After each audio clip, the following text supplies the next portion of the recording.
Okay, ladies and gentlemen, here we go. This is the weekly Devar Torah. It is under 2 minutes. It's going to be fantastic. Thank you so much for having me and taking the time to share Parshas Lech Lcha, the famous kicking off. Like if you imagine, like the starting, the kickoff of the Jewish people. Not really technically the Jews, but the intellectual Jews, ethical monotheism, if you will. Abraham explodes onto the scene with the very first challenge where God tells him to leave.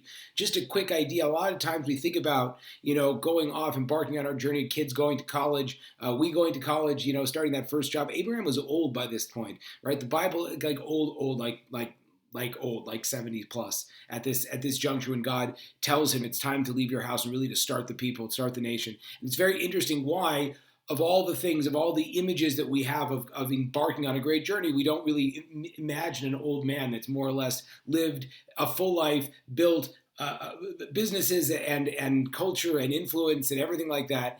And God says at this point, you're supposed to go. There's a very fascinating lesson here why all of the paradigms of the Jewish people, of all of our great leaders in a lot of cases, in most cases, are old men. It's not because we just value old men or have any kind of concept toward male or white privilege, but rather the idea is that we get moving.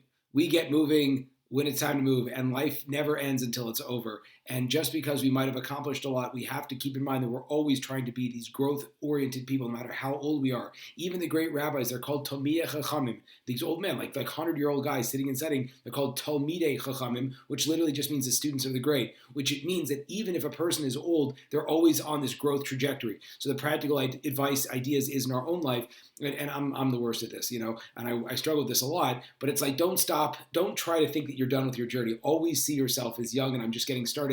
And I might look at myself and I say, I'm 36 years old. I'm like, dude, I've done it, right? No, it's not true. And a lot of people look at me and they're like, dude, you're so young, right? You have so much to go. And then there's two ways to look at it. And we can all look at it no matter where we are. It's like, I'm 50 or I'm 50. What can I accomplish by the time I'm 60? So having that young youth-minded way of approaching it, that's really one of the main concepts that come out with the heroic introduction of Abraham as an old man.